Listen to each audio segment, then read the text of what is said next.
Hey class, I want to take a couple minutes today to give you an introduction and overview to Plato's Republic, the first book we're going to be reading this semester, and this is my copy. I have to deal with that. Plato's Republic is probably one of the most important works. The overarching theme of the book is really one simple question, which is, what is justice? We have this character, Socrates, who is with his friend Glaucon, and they're leaving a festival at a place in Athens called the Piraeus. And it's helpful to know that Socrates is much older than Glaucon, and much older than pretty much everyone he's going to speak to in the Republic, with the exception of Cephalus. Cephalus is roughly the same age as Socrates. He might be a couple years older, but he's not significantly older. They're both old men, surrounded by this group of younger people who are just beginning to make their way in the world, and that's why they have all these questions. So when Socrates and Glaucon are leaving the Piraeus, they run into Polemarchus. Polemarchus, if you're keeping track of these things, is actually Cephalus's son. And Polemarchus is there with sort of a whole entourage of people, and he invites Socrates to a party at Cephalus's house, and the entire text of the Republic is going to take place at this party, or sort of at the after party, after most people have left and it's just the inner circle still hanging out. Socrates does not want to go to the party, right, at first, and they have a very interesting exchange that I think is really telling about one of the major themes of the Republic. And it's closely related to that other question I mentioned, what is justice? So at the bottom of my page 1 of the text, this is what Plato writes. A moment later, Polemarchus came along with Adeimantus, Glaucon's brother, Niceratus, son of Nicias, and some others, apparently from the procession. Polemarchus said, "Socrates, I guess you two are hurrying away to get to town." "That's not a bad guess," I said. "Well," Polemarchus said, "do you see how many of us are there?" "Of course," said Socrates.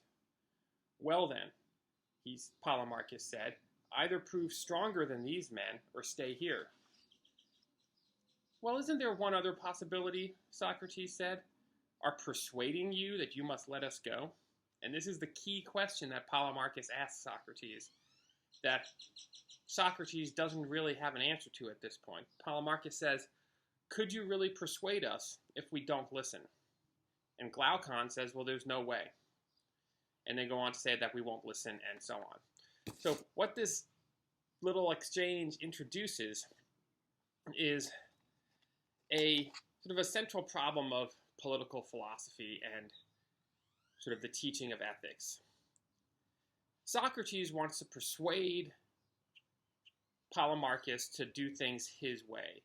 Remember, Socrates is an old man. He's not going to, duke it out with Polemarchus and, kick his butt and get his way that way. So Socrates is an old man, and he wants Polemarchus to basically leave him alone and let him go on his way. And Polemarchus says, we are not going to let you do that unless you're stronger than us, unless you can sort of defeat us, in a fight or in combat, because we're going to use our strength to force you to do what it is we want you to do. Socrates says, well, maybe we could persuade you not to do that to us. Because if you know anything about Socrates, you know that Socrates is a philosopher. Socrates is a figure who asks and answers, but mostly asks questions, and is very interested in persuasion.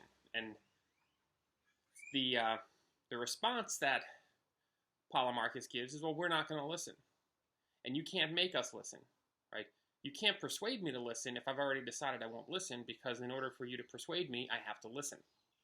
So if I just completely, shut off my ears and won't listen to you, then you, Socrates, the philosopher, are powerless.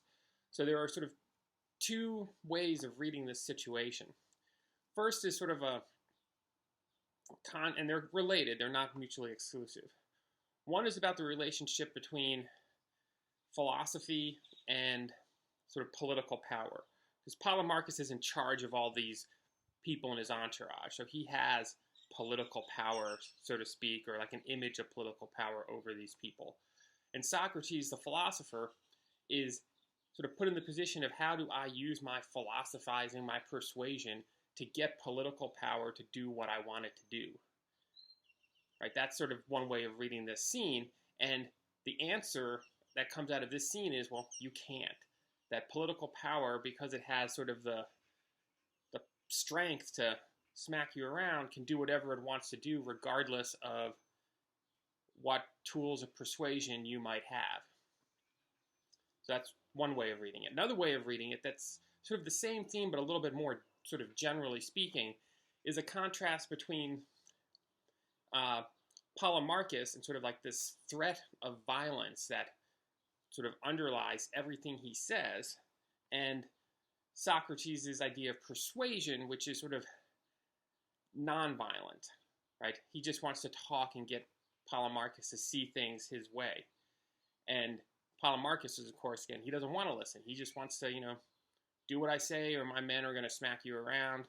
And you have this sort of broader distinction between what ultimately we'll call logos, Logos, if you sort of put it in English, but obviously it's a Greek word, which is, means a lot of things, but it can mean reasoning, speaking, thinking, well, not really thinking, but it has connotations of that. With, on the other hand, Polemarchus, whose name comes from polemos, which can mean to fight or to struggle, or even sort of almost war.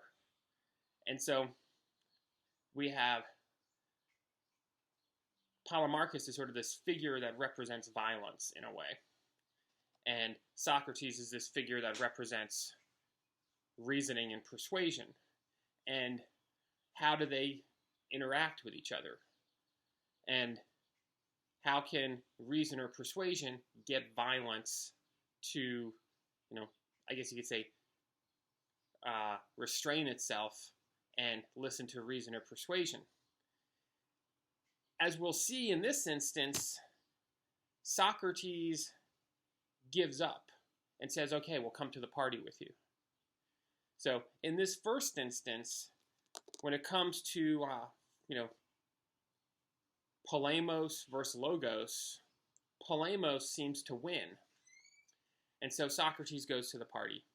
And when he's at the party, he has a conversation with Cephalus that I'm not going to go over too deeply because I don't want to keep you here too long. I know that you can only watch these crappy YouTube videos for so long before you just want to do something else. So I want to jump to the part where Cephalus has left and Socrates and Polemarchus are talking again, and they're talking about justice. And we can see in the beginning of this discussion of justice with Polemarchus that his vision of justice is very much related to polemos, to fighting, to war. It's ultimately, like Polemarchus says, that justice is helping your friends and hurting your enemies, or justice is telling the truth and paying your debts, giving people what they deserve, and what they deserve is, if they're your friends, to be helped; if they're enemies, to be hurt. And so you see that Polemarchus hasn't really changed much. But what does become apparent in that conversation is that Polemarchus has no idea what justice is, because every time he gives a definition of justice, Socrates raises a question or a counterexample that forces Polemarchus to give another definition. And Polemarchus keeps moving through these different definitions of justice, and every time he throws one up, he has to take it back down again because it is not, correct. I once counted about 15 different definitions of justice are offered and swatted down by Socrates in about 2 or 3 pages. This is a very confusing section of the Republic. And the confusion is really part of the point, because Plato's goal as a writer isn't just for us to say, oh man, Polemarchus doesn't know what he's talking about, what a dum-dum. It's also for us to realize, hey, I don't know what I'm talking about. I don't know what justice is either. Maybe I need to figure out what justice is, right? we're supposed to be confused by this section, and out of that confusion realize that we need to listen to this conversation that Socrates is going to have so that we can try to figure out what justice is, because we don't really know. All we know, we might not have the same exact definitions as Polemarchus, but Polemarchus gets his understanding of justice from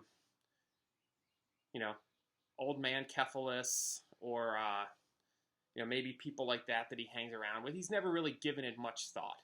He's just basically learned how to use the word in a sentence, but he's never really given it much thought to what it really is.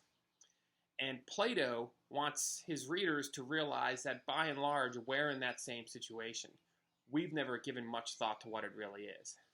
And it's at this point, right, that finally I guess you say one of my favorite characters in the Republic, Thrasymachus, appears, or you can call him Thrasymachus or Thrasymachus, doesn't matter.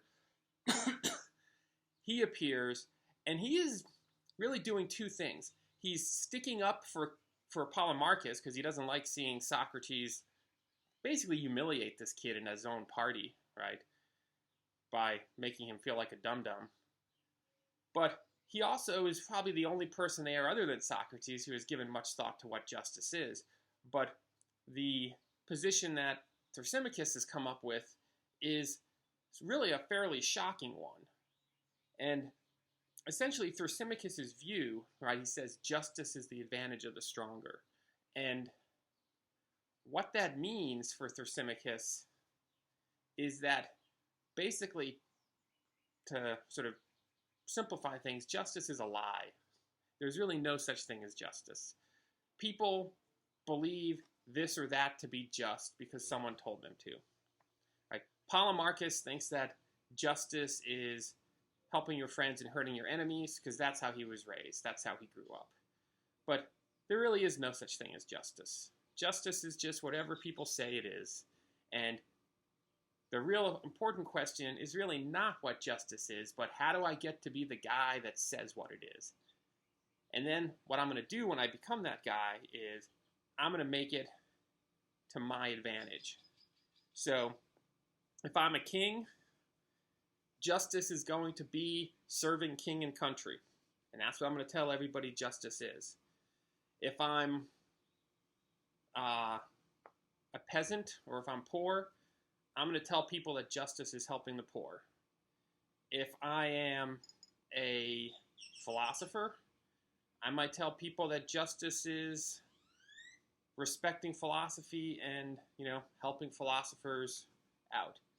Right? Whatever it is to my advantage, that's what I'm going to tell people justice is. And then the question is, who do those people believe, and how do you get in a position to make for people to believe you? And that connects Thrasymachus all the way back to the first question with Polemarchus in the beginning, right? How do I get people to listen to me? Well, Thrasymachus says it's through force, that you use force to somehow get control, and you force people to obey you, and force people to listen to you, and force them to accept your view of justice as whatever it is. This is a view of justice that Socrates finds shocking and repulsive and utterly wrong. But it's also one that Socrates is going to find very difficult to refute. And so, well, as the Republic goes on, in a way, the rest of the book is trying to show that Thrasymachus is wrong, that there really is something such as justice, that justice really is a real thing that we can come to understand. It's not smoke and mirrors that authorities and rulers use to keep us docile like sheep so that they can, eat us later, like Thrasymachus says, right? Socrates wants to show that there really is such a thing as justice, and that figuring out what that is the most important thing we can do. But to do that, he has to overcome Thrasymachus' challenge. And as the weeks go on, we'll see how how successful he is at that. But for now, I'm going to stop because about a 15-minute video is as long as I think anybody can watch on YouTube before they